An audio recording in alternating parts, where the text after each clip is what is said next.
What's good, Supercoach players, and welcome to my round 9 final team trades and captains. So I was pondering all week on the options. There's so many options available this week. And I finally came to my conclusion around 45 minutes from the first bounce Thursday night. My face cam, as usual, is blocking that area.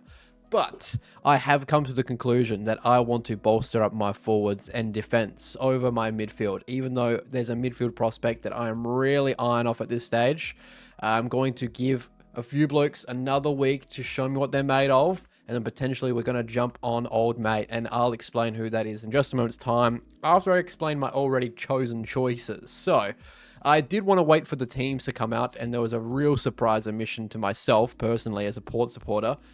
Todd Marshall being omitted, which is kind of sealed his fate as see you later, buddy. You've done what you can for me. His role clarity is just not clear enough for me to continue with the pick. He's been moved forward. He's been moved down back. He's kind of a bloke that was filling roles where we need them on the field at stages and was finding it hard to get inserted into the game. So I initially trade out Blamiers, whatever you pronounce it. I initially trade him out, but with the news that Marshall is out, I did do some reverse trades and moved Blamiers back in. He does have a break even around 59, and he just scored that, so I believe he is prime time to potentially make a little bit more cash and squeeze as much as I can out of him. And if he doesn't hit that, he's not going to lose a whole lot of money, so I'm looking to give him one more week potentially and move him next week. But as you have noticed probably, we have used 3 trades this week, which leaves us with only 1 boost available. So the trades I have made this week is coming in because everyone is bringing in coming, that's for sure. Grill, his teammate, see you later. That was the one known move that I was going to make.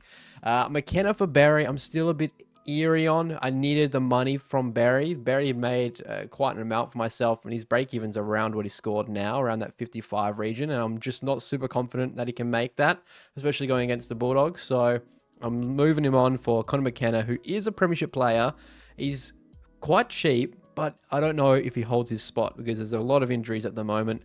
We just got to hope and pray and hope that he makes a little bit of money, and if that's the case where he just makes a tiny bit and gets omitted and it's worth just not trading him, he's going to sit on the bench for a while. So out of my available options, I think that he was the best call that we could make.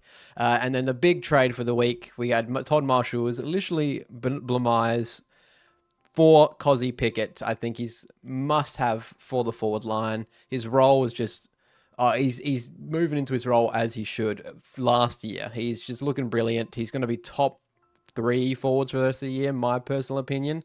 I think that you need him in your side. And with his matchup this week against West Coast, now's the time to pounce on him. He's just going to go up in price from here, I do believe. And yeah, I jumped on him as soon as I could. Now, there are a few other options that I really like the look of. One specific pick in the midfield that I was really eyeing off, and I know a lot of people are as well, and that is Hugh McCluggage. His start to the season has not been great, but the price he is now is like something you've not seen before. He's never been this cheap. I don't know the last time he was this cheap. Let's bring him up actually. My facecam's going to block a bit of him, that's for sure. Huey McCluggage. Here we go. So he's up here. His price is 469,000. He's lost 176k from his starting price, which is crazy. And he's starting to build into a bit of form. He's getting more time on ground, finding a bit more of the ball.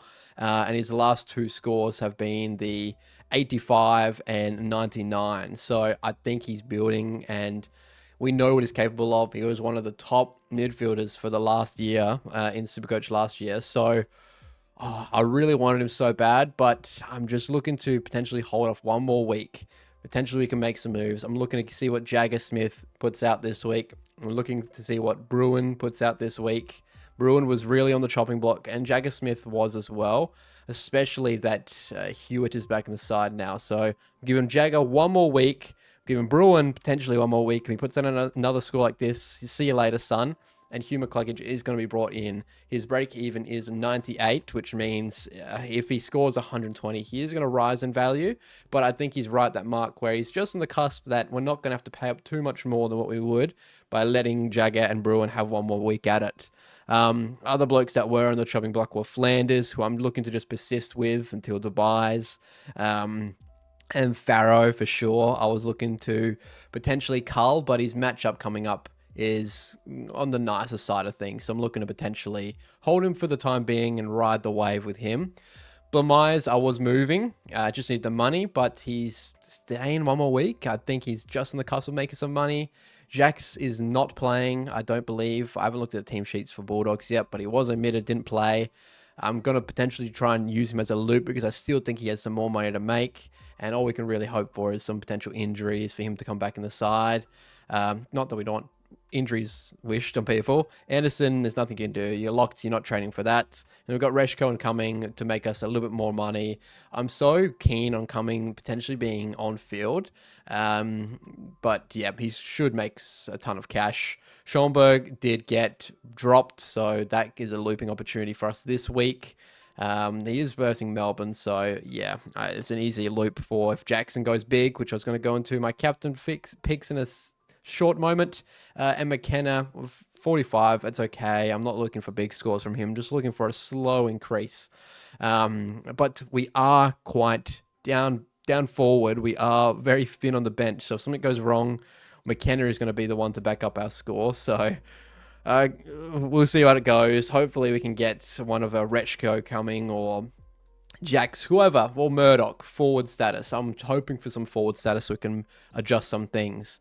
But yeah, we're really thin on trades. 21 for the whole rest of the year is not what I would have hoped for, but we're kind of making the back end of our team so far, and the moves we had to make the start of the season really put us in some strain. So I need to start moving my team from now. I can't keep relying on rookie scores to build me up. So this is the team we're going with into this week. We just hope and pray with a lot of them. And then we go down to our captain picks. So we got Jackson playing tonight in 30 minutes time. I'm just, so sold on Jackson every week. He is a vice captain pick regardless of matchup. He is against Meek this week.